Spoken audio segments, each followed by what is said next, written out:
Teaching, Discontinuity, and Humor. This video is my second in a mini-series that's about exploring the deeper latencies of teaching and the pedagogical situation more generally. The first video, which is entitled Teaching, Reasons and Passions, explored people's deep reasons for teaching and also the sense of passion and other attitudinal factors that enter into the work. However, in this video, I want to explore two fundamental kinds of teaching and then describe the importance of disrupting the continuity of the student's world. And finally, in light of that analysis, I'd like to explore some of the pedagogical uses of humor. But as usual, before beginning, I'd like to acknowledge right up front that all of this is based upon my own personal experience in the classroom, which consists of 25 years of teaching psychology and philosophy full-time at the undergraduate and graduate levels. Therefore, my insights may or may not apply well to teaching at the elementary school or high school levels, or in domains substantially removed from those of psychology and philosophy.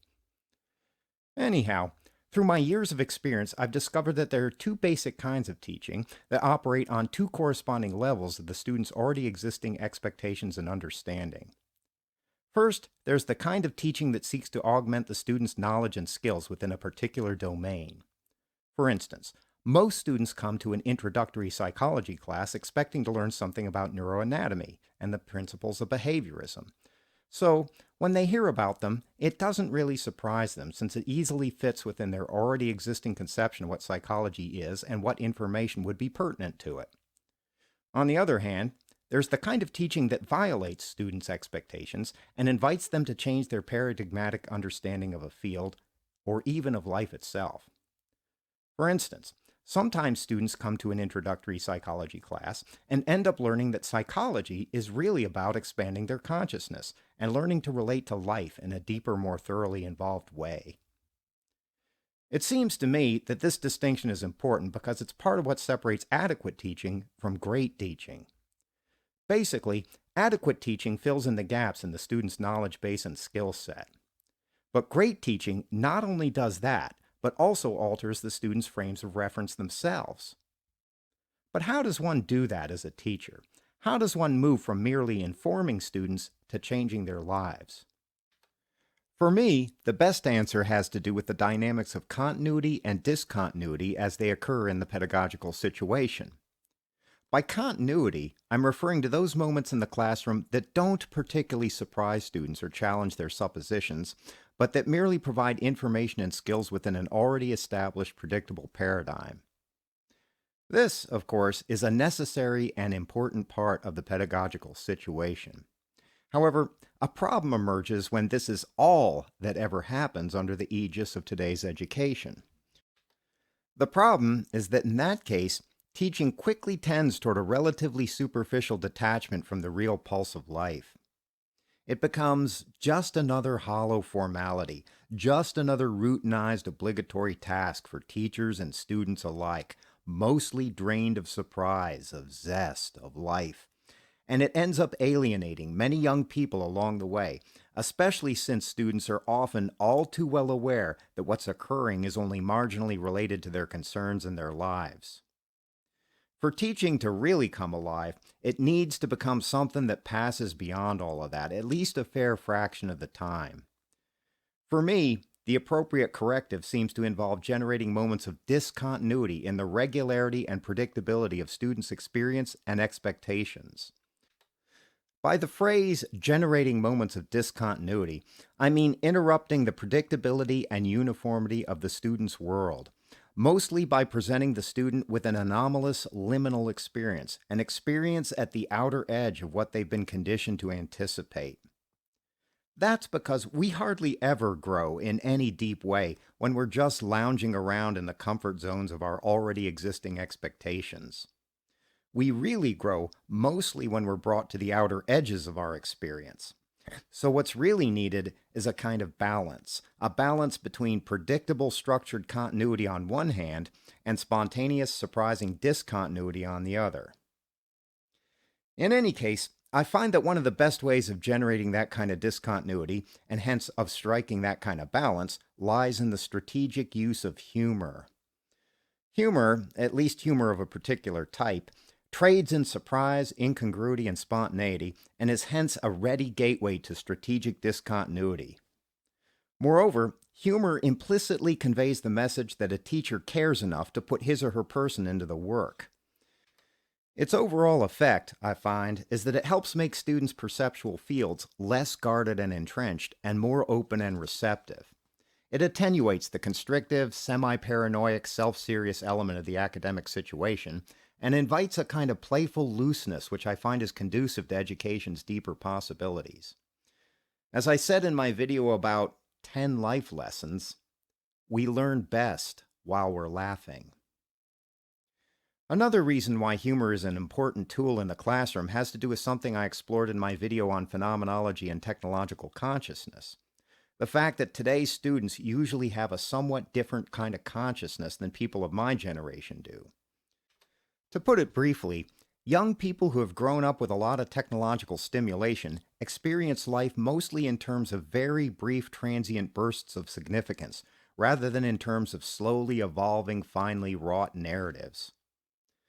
My way of talking about this is that my students' consciousness is much more iconographic and much less literary in its structure and movement.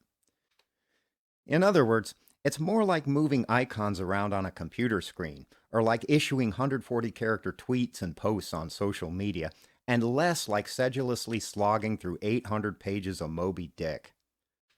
However, I find that this is another fairly common area where teaching often fails.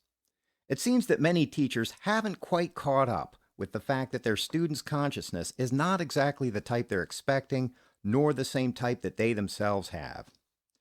So, they invite a fairly profound disconnection with their students, mostly because their pedagogy is tailored for a type of consciousness that's not terribly common among the people they're addressing. Think about it. Unlike people of my generation, I was born in 1960, from day one, today's students have grown up in an environment where they have instantaneous, practically infinite access to the world's very best entertainers around the clock, 24/7. In addition, they've grown up with intensely stimulating video games, again, 24/7, as well as easy, instantaneous contact with each other, 24/7. And yet, somehow, teachers of my generation are slow to fathom the fact that these very different conditions are producing a very different state of awareness and experience. And so, a lot of the time, teachers opt to remain complacently oblivious to our world's drastic changes and keep muddling along in their usual way. What they're missing, of course, is a way of appealing to the kind of consciousness their students usually possess. Humor, I find, can help bridge that gap. It makes things much more entertaining, for one thing.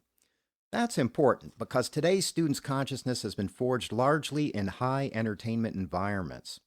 So the strategic use of humor naturally helps arrest their attention, as well as precipitate those critical moments of discontinuity in their experience.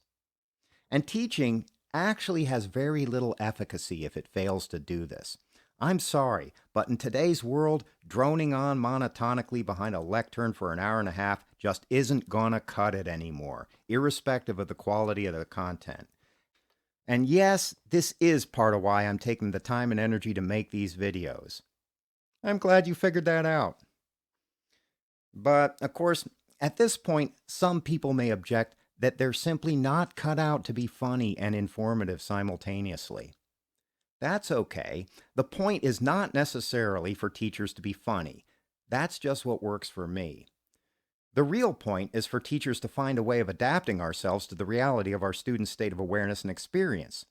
Humor is only one possible way of doing that. Perhaps at this point, other people would object that it's not a teacher's job to be entertaining or engaging to students in the first place. In my view, this position is essentially a cop-out. The fairly obvious immediate reality is that most students' consciousness has shifted and is now structured much more according to the dynamics of technologically propagated entertainment. Yes, as teachers, we can try to ignore those kinds of changes or pretend that they're unimportant, but only at the peril of disconnecting with our students at a fairly basic level and truncating the true potency of our work in the process. The real challenge for teachers, is not to find a way of intellectually justifying our desire to wander like complacent dinosaurs onto the ice floes of irrelevancy and eventual extinction. The real challenge is to adapt to our world's changing reality, to modulate our presence both as teachers and as human beings so that we can still connect vitally with our students. And this, I think, is the real source of many teachers' trepidation about the vision I'm trying to present in these videos. It's because we sense that we need to change ourselves in order to change our students, which can be a daunting and terrifying task. But it can also be a tremendously exhilarating task, full of all of the wild insouciance and intelligence that makes life so delicious and worthwhile in the first place. And when it comes down to it, we need to change ourselves all the way down to the core, at the level of our very presence to our students and the world more generally. That's because of all the things we teach the most through our presence, through our way of being in the world. And when all of the factual details we've conveyed to our students have been long forgotten, what will remain will be how we accompanied them during the trying and turbulent days of their youth. Underneath all of the minutiae, the assignments, the tests, the grades, the lesson we're really teaching is how to be human. And that's a lesson that can only be taught through our being, through our passion for life, and our willingness to make it accessible to our students.